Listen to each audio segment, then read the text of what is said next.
social. Então, Certo. o que que eu estou pensando aqui, Giovanni? Essa consciência da morte que você estava falando e tal, tarará, será que ela não se efetiva única e exclusivamente como uma consciência dessa morte, da morte do ser social, e não do corpo biológico? Não, porque, veja bem, é a questão da individualidade, certo? Isso é um É, processo contraditório, exatamente. né? Quer dizer, a individualidade é um produto do desenvolvimento da genericidade, né? Quer dizer, nas sociedades primitivas você não tinha tão desenvolvido esse desenvolvimento da generalidade e, por conseguinte, da individualidade.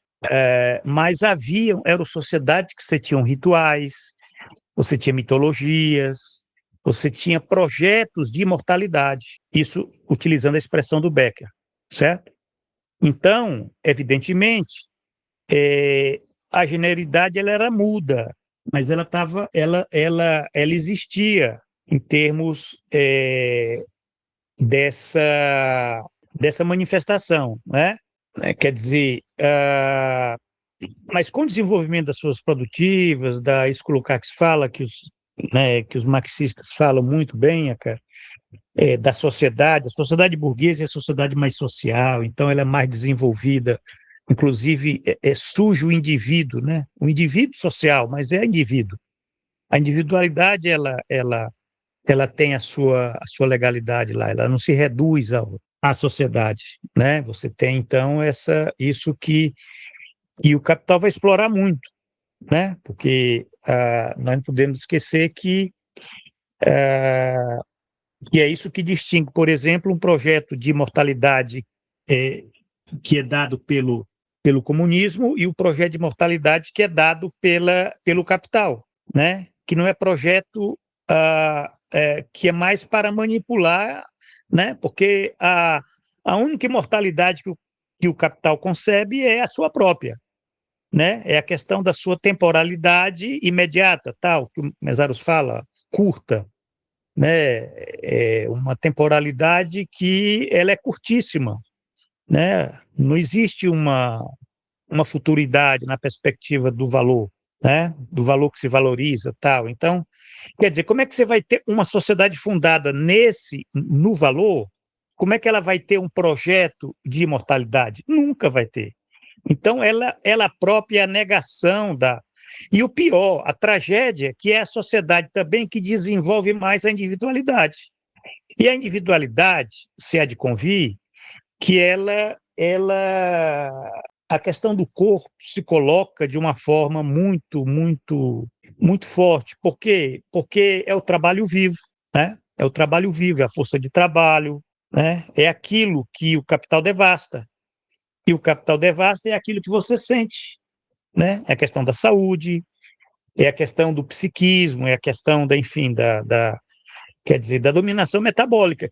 Quando se fala em dominação metabólica, se está falando de algo que domina o metabolismo, e metabolismo é corpo. Não existe metabolismo sem corpo, né? No aspecto de você estar pensando, e a partir daí que você pode pensar todas as categorias, inclusive da reprodução, né? Da produção e da reprodução. Não existe produção sem corpo, nem reprodução, pelo contrário, né?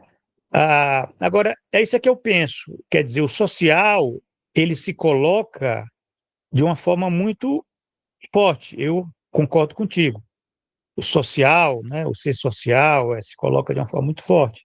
Mas ele se coloca, né, mediando essa relação dos indivíduos com a condição que eles têm, a condição existencial, que uma delas é o trabalho, né, que eles têm que trabalhar para sobreviver, têm que vender a força de trabalho, né, quer dizer, vender o corpo, né, a corporalidade viva, né, trabalho vivo, quer dizer, isso aí é o lá. E o outro lado é essa questão que, queira ou não queira, que está colocada, que é a questão da negação da morte, né? Se dá numa sociedade que está a todo momento, e utiliza isso para manipular, né? Isso que eu te falei, né? tá lembrando, ó, você é frágil, você é inseguro, né, quer dizer, então para você ter acesso aos meios de subsistência, você tem que vender a força de trabalho, né? Você tem que trabalhar, né? Quer dizer, o desemprego é a morte social. Mas a morte social, ela só é a antessala da morte orgânica, né? Porque, vamos supor, é, é o indivíduo que não consegue, né, ser reconhecido, né, como mercadoria, no sentido de ser comprada, força de trabalho, tal, ter salário, né? Ele está condenado porque ele tem necessidades, são necessidades do corpo, mas temos que entender o corpo não apenas como, né? Corpo, ele não é só o físico, é o mental, é o psíquico, né? Quer dizer, tem elementos aí da personalidade. Então, quer dizer, só para você ver que essa sociedade, a sociedade burguesa, né? Ela, ela é a sociedade do terror, porque ela desenvolve a individualidade, mas tira dessa individualidade um projeto de vida e de negação da morte. Porque a questão é o seguinte, a questão não é só te dar vida, vamos dizer, você você ter um emprego. A questão é você ter, né, uma perspectiva de que aquilo não vai ser tirado, né? Quando você tiver velho, você ter condições de continuar vivendo, né? Quando você adoecer, você ter condições de ter um sistema de saúde, né? Quer dizer, você ter saúde mental, você não entrar em depressão, ansiedade. Quer dizer, são todos elementos que, de um certo modo, ah, compõem um projeto de imortalidade, né? Por exemplo, não imortalidade no sentido de que você vai saber que você não vai morrer e tal, não. A questão não é essa. Esse projeto de imortalidade é você ter algo maior do que você, que te garante, né? Quer dizer, a individualidade está muito desenvolvida. O capital desenvolveu isso, ninguém vai voltar, não tem como voltar ao passado. As sociedades onde você o indivíduo se confundia com a coletividade, né? Isso aí todos os sociólogos eles partem desse reconhecimento, né? Durkheim, Weber, Simmel, tal, essa ideia de que a sociedade moderna ela se caracteriza pelo desenvolvimento da individualidade, né? Da individuação, né? Mas ah, tem autores que veem isso como uma tragédia. O Simmel, Jorge Simmel, né, que não é marxista, né, ele fala na tragédia da cultura, né? Esses autores aí do começo do século XX, né, próprio Freud, né, eles eram muito pessimistas, né? Esse próprio Becker aí, ele parte de base de autores muito pessimistas, né? Porque eram autores burgueses que eles não tinham consciência de que de que isso dizia respeito à sociedade do capital, né? Mas eles reconheciam, por exemplo, o Becker reconhece que essa sociedade ela é incapaz de dar um projeto de mortalidade. Esse projeto de mortalidade não pode ser mais um projeto de mortalidade do passado, não pode ser mais fundado, por exemplo, numa crença em Deus, né? Numa vida após a morte, né? Porque a sociedade se secularizou. E aí, o que é que você vai fazer? Essa secularização, ela coloca um tremendo impasse para a cultura. Porque como é que você vai, então, criar um projeto de imortalidade, né? Que signifique, por exemplo, uma coesão social, signifique, por exemplo, um projeto de vida. Só para você ver como, quando a gente fala em projeto de vida, a gente esquece que esse projeto de vida ele está amarrado a esse projeto de imortalidade, né? Isso que eu te falei. E aí entra a questão do, do comunismo, né? Que é a ideologia, a única ideologia capaz de um projeto de imortalidade, de vida, né? E de capaz de redimir as individualidades, sem negar as individualidades, porque também tem isso, né? Quer dizer, o capital ele tenta se fundamentar na ideologia da liberdade, liberdade do indivíduo, tal, e dizer, olha, o comunismo ele nega a individualidade. Quer dizer, vamos dizer, o comunismo, esse comunismo que nós conhecemos no século XX, que não é comunismo, né? Mas foi utilizado como ideologia para que o capital pudesse fundamentar a sua ideologia, né? Do individualismo, tal. E de uma individualidade que não que é espúria, que é uma farsa, né? Quer dizer, porque na verdade não te dá um projeto de vida, né? Pelo contrário, né? É um projeto fundamentado no medo da morte, no medo da morte. Aí se cria as entre aspas mitologias, os tratamentos, né? Performance, né, cultura, as ideologias, né, as ideologias que nós encontramos hoje, algumas que são ideologias profundamente corporais, né, profundamente corporais, corpolatrias, porque é o indivíduo reduzido a si, né, quer dizer, e tudo uma falsidade, porque eles não conseguem fazer a negação da morte no sentido que o Becker coloca, né? No sentido de uma imortalidade, quer dizer, nós podemos ser imortais, né? Diferentemente dos animais, nós podemos ser imortais, mas a nossa imortalidade, ela se dá resgatando a genericidade para si. Isso é que é interessante. Essa convergência com esse fundamento ontológico, ele permite, de um certo modo, fazer a crítica dessa cultura. E a crítica da cultura é uma crítica que os marxistas esqueceram de fazer, né? Esqueceram de fazer. Eles não conseguem fazer a crítica da cultura, Matheus, né? Essa é a minha É, visão.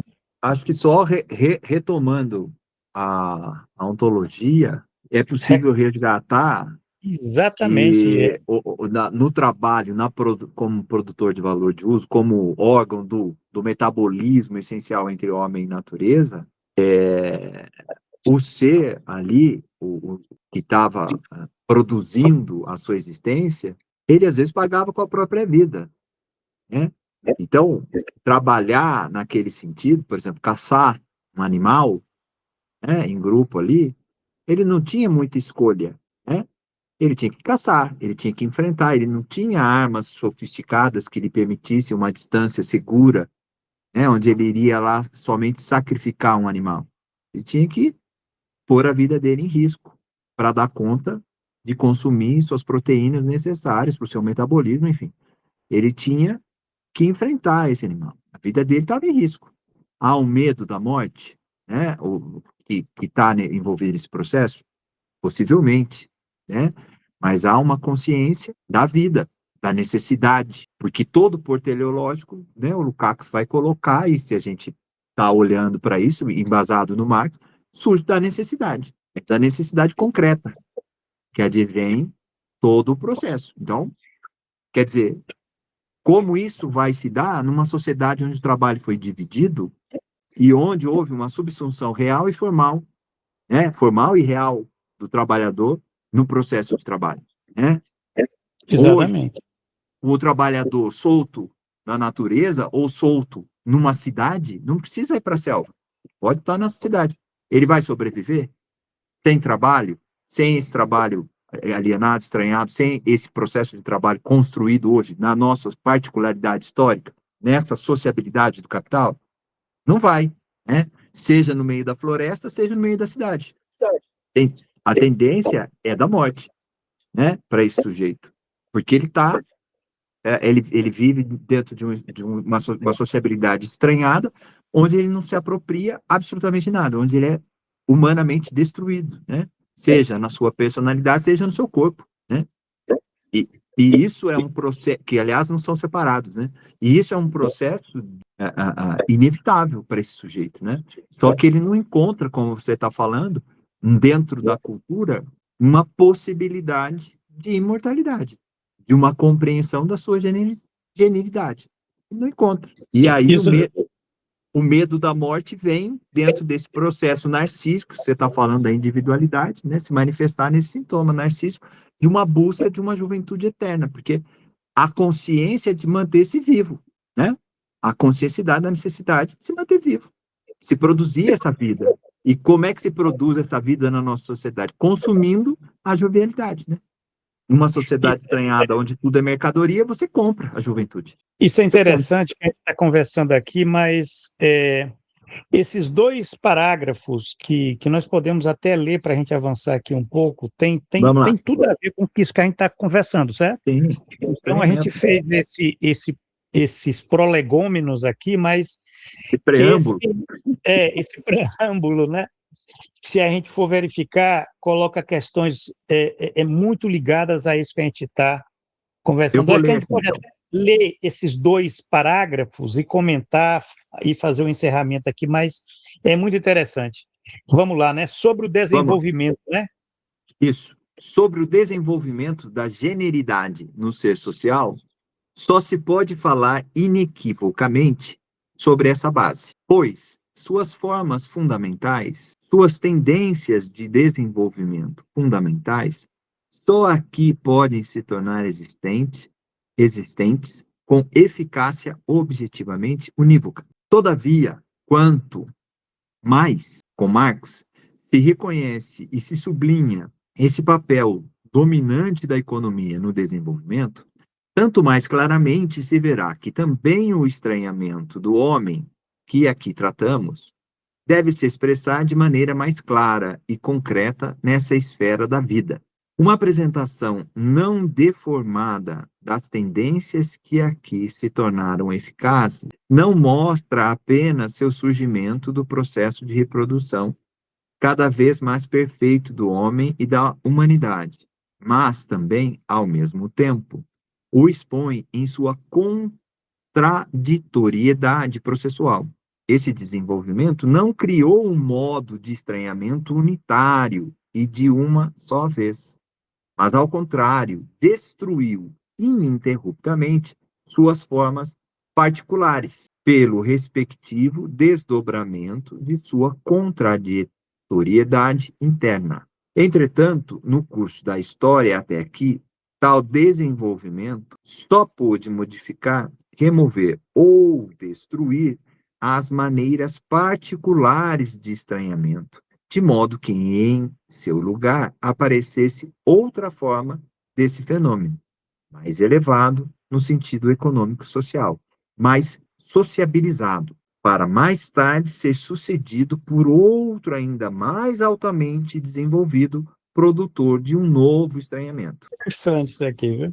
Quer dizer, os estranhamentos também vão se desenvolvendo, adquirindo formas cada vez mais complexas, superiores, e é o que nós estávamos discutindo aqui, né? A questão do... Mas vamos lá, vamos ler o próximo parágrafo. Vamos lá. A prioridade da reprodução econômica, aqui aludida com base em Marx, porém, jamais pode ser concebida como domínio de um automatismo. Tem uma nota aqui, né? Nota 77, ele diz assim: muitos mal entendidos e recusas do ensinamento de Marx baseiam-se no fato de que se atribui a ele tal automatismo, de forma a poder desmenti-lo facilmente, tá? Muito bem. Retornando ao texto do Lukács. Como o desenvolvimento econômico que move socialmente as mudanças filogenéticas do gênero humano se torna atuante como processo conjunto, apesar de todas as suas contradições intrínsecas, como fato social unitário em sua irreversibilidade, mas segundo sua gênese, pode ser apenas uma síntese econômica de muitos pores teleológicos singulares, que, em última análise, são realizados pelos indivíduos. Cada ato social que apoia essa linha principal deve defender em relação a esses pores singulares a generidade cada vez alcançada.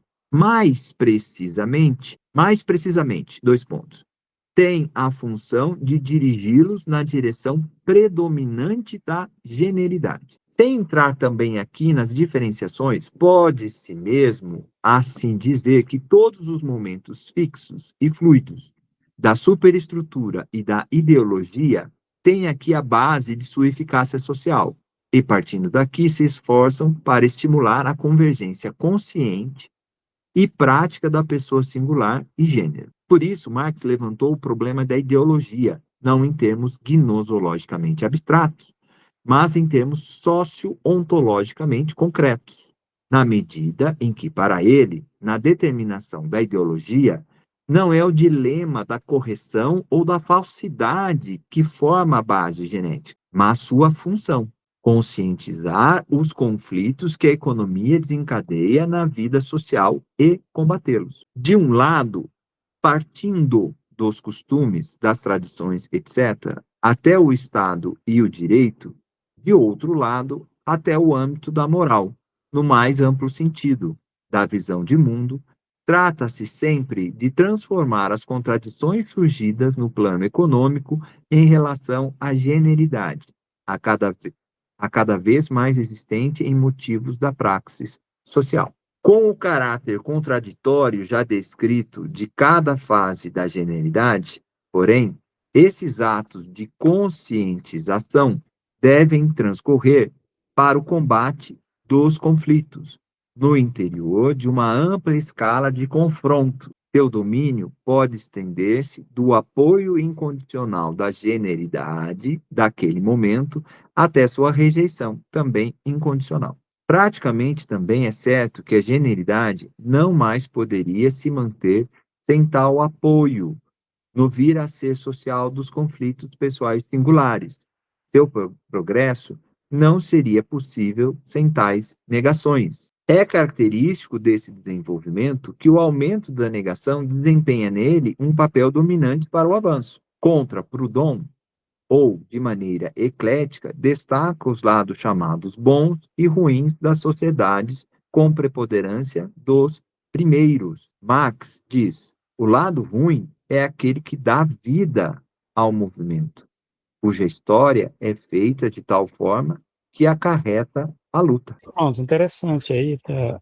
O Lukács aqui tá, né, quer dizer, ele já está colocando coisas que ele já tinha tratado antes, lá na ideologia, né?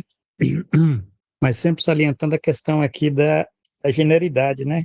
O que é que você entendeu aí dessa, só para a gente ter esses dois parágrafos, o que é que você acha que a gente poderia estar sintetizando? Eu acho que a gente precisa retomar sempre aqui que ele está pondo em cena, né, a questão do estranhamento, né, e de como que esse produzir-se humano produz sua contradição, né, nesse processo. Essas contradições, elas estão se colocando. Então, que esse estranhamento que ele fala no parágrafo anterior, que não é uma única unidade, que é um processo que vai substituindo o outro, são momentos, né, dentro das particularidades históricas, esses estranhamentos vão sendo substituídos, não existe um único estranhamento, né? Revela que no processo de desenvolvimento, que a gente só conhece pós-festum, como ele sempre faz, a gente não consegue prever, né? Uma teleologia não pode ser determinada previamente, por isso a questão, a crítica ao automatismo econômico, né? Você não tem como prever, né? Não existe esse automatismo, né? Existe uma ação ali, né? De cada indivíduo, dos poros teleológicos, né? Que vão sendo colocados e que depois obviamente, cria uma tendência no processo teleológico social, né, da ação social, mas essa ação, ela traz em si suas contradições. Não fosse assim, não haveria necessidade da ideologia, né, que se faz premente para dirimir os conflitos sociais, né, segundo a leitura que ele propõe aqui, da definição da ideologia que ele toma lá da crítica da economia política, né, do livro, como que é? A Crítica da Economia Política, é esse mesmo o nome do livro, Giovanni? Sim, sim, É esse, né? exatamente. E aí Contribuição crítica. ele toma essa definição do Marx desse livro, então, que está nesse fato de dirimir esses conflitos que existem dentro da sociedade, e a ideologia vem no sentido de lidar com esse processo, né, de dominação, que entra um pouco naquilo que a gente estava falando sobre vida e morte, né, esse processo, temos consciência da morte, temos consciência da vida, dessa contradição na produção da vida, que pode ser a negação da morte, né? Que é negar essa morte, né? Quer dizer, a vida orgânica e a vida desse ser social, simbólico, né? Que morte é essa, né? Do que a gente está falando quando a gente está falando de produzir vida aí para um ser social, que é um ser simbólico, um ser que está imerso numa contraditoriedade existencial, né? Onde aquilo que ele produz de aperfeiçoamento das suas práticas, que lhe permite, por exemplo, a produção do excedente, ao mesmo tempo ele escraviza, gerando aí os processos todos de estranhamento e de exploração que vão surgir desse seu aumento da capacidade produtiva, né?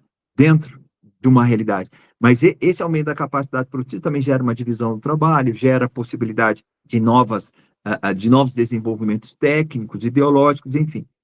Gera, ao mesmo tempo, como a gente está vendo hoje, um momento de colapso ambiental, onde nós estamos consumindo os recursos do planeta de uma forma que não se sustenta, e onde o nosso corpo, como parte dessa natureza, também está em perigo, aí, adoecendo, enfim, contaminado por N coisas desse mundo, seja simbolicamente, seja biologicamente. Então, todas essas contradições aparecem aqui, né?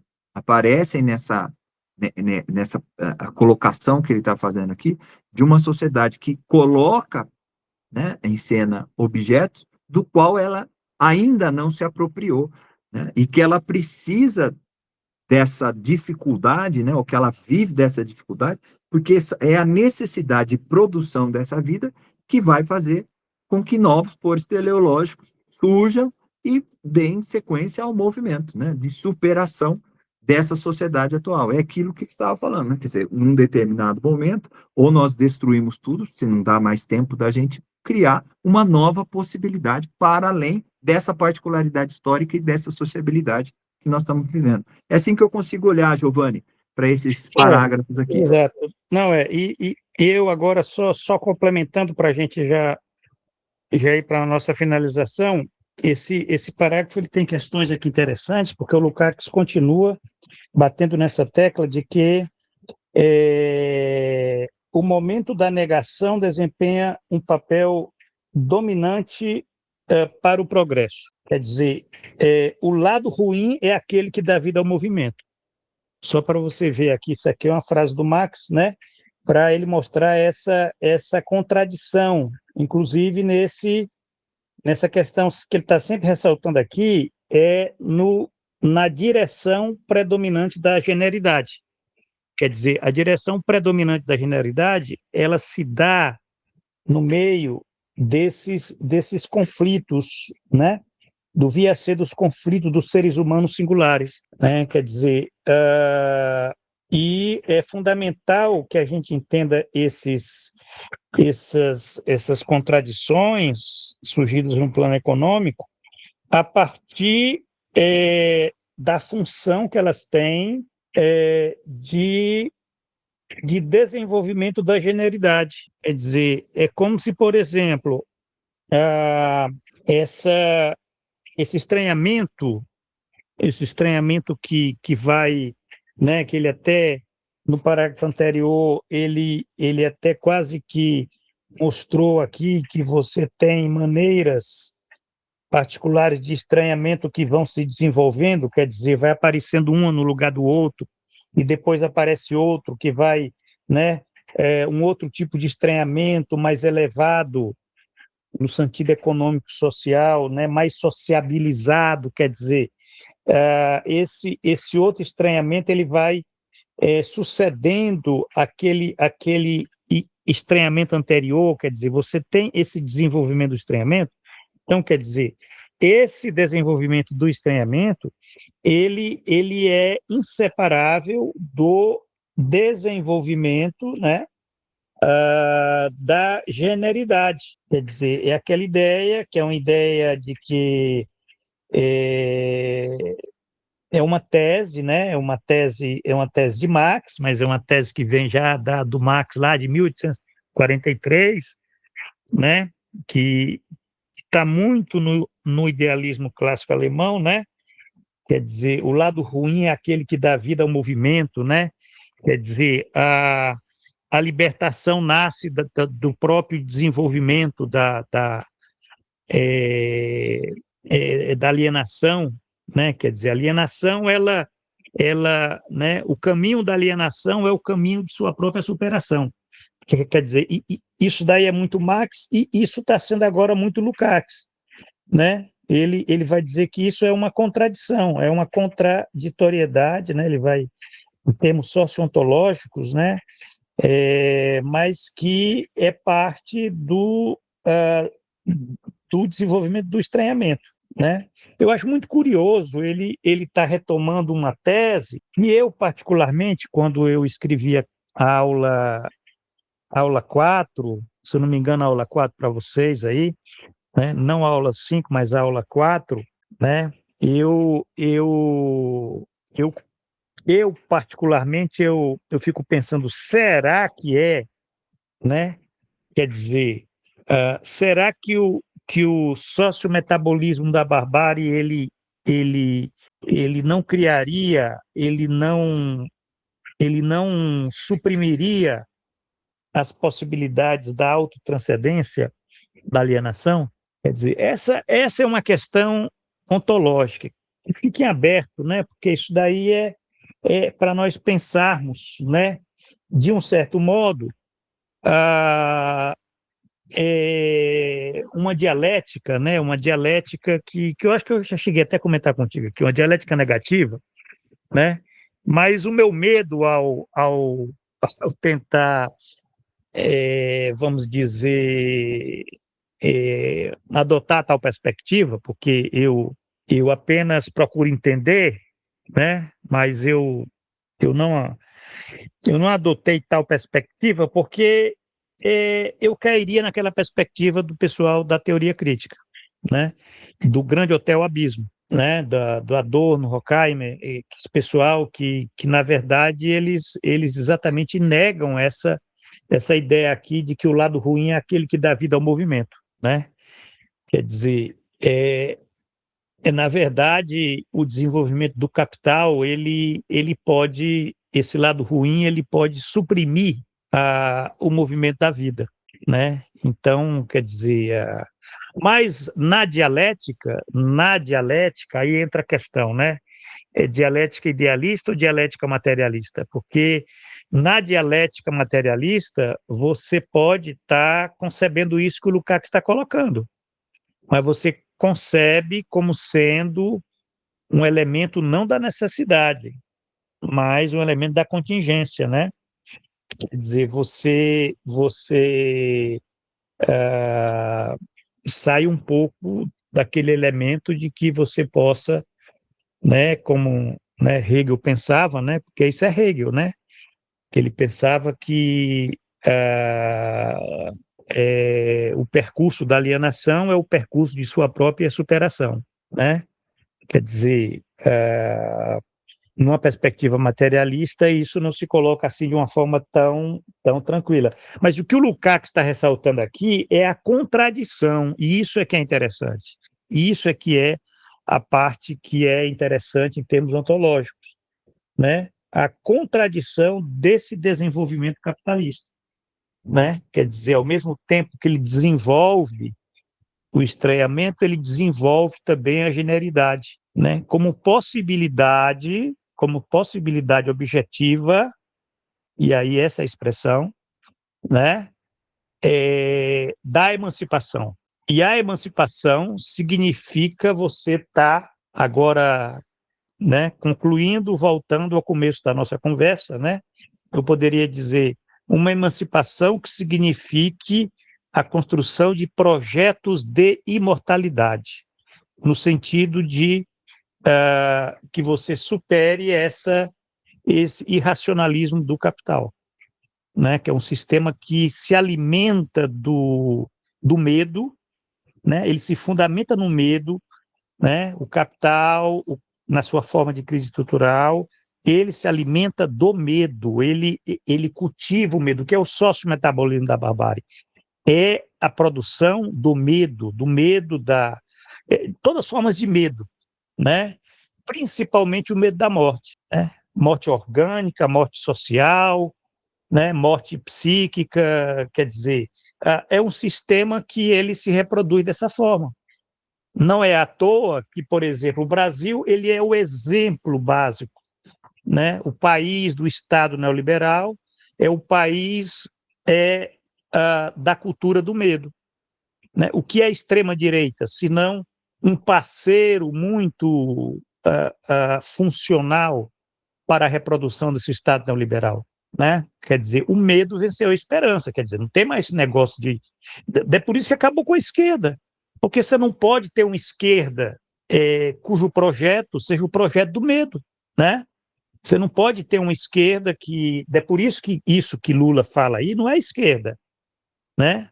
Um projeto de uma esquerda que todo o projeto dela é baseado no medo do bolsonarismo, né? Quer dizer, essa é a lógica do capital, essa é a lógica do capital, que se baseia naquilo que... E o que é que o bolsonarismo representou? Nada mais, nada menos que a maior expressão da morte, da cultura da morte. Isso é uma coisa interessante. Como no Brasil, como é um país de capitalismo dependente, aqui as coisas são mais explícitas, né? Já dizia né, o cinema marginal, Zé do Caixão, aqui as coisas são mais explícitas, né?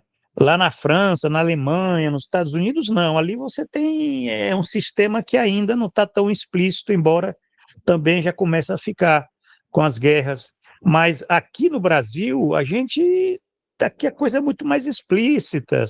Esses becos sem saída da modernidade do capital, né? Um país de 3 séculos de escravidão, um país que uma república velha, envelhecida, uma república que não consegue incorporar o povo, não tem projeto de desenvolvimento. Quer dizer, aqui é o país que você vai realmente entender essa contradição colocada pelo Lukács, né? Quer dizer, a genialidade te dá uma possibilidade objetiva para você superar esse estranhamento.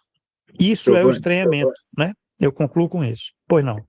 eu só para concluir, então, também, para deixar uma palavra aí, enfim, uma compreensão aqui, né, dessa pergunta que você traz, né? Será que a gente consegue superar a barbárie, né? Será que a gente consegue superar isso que está colocado aí para a gente, né?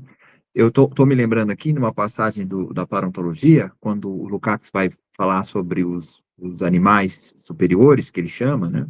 De nós, seres humanos, seres conscientes, né? Quer dizer, ele está discutindo essa questão da consciência como epifenômeno e a consciência como fenômeno social, né? Do ser social. E ele fala, né? Que mesmo não agindo de maneira mediada, agindo de maneira imediata, né? Nós agimos como um ato reflexo, né? São reflexos condicionados sobre um pôr teleológico, né?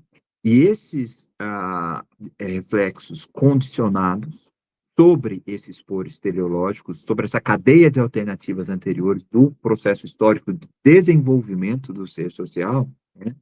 Ela não tem um caráter que não possa ser revogado, né? O fato é um caráter totalmente revogável, mutante, né? Quer dizer, o fato de agirmos, mesmo que muitas vezes no cotidiano, de uma certa maneira, através de um reflexo condicionado, isso não é determinado, não é algo eterno, né?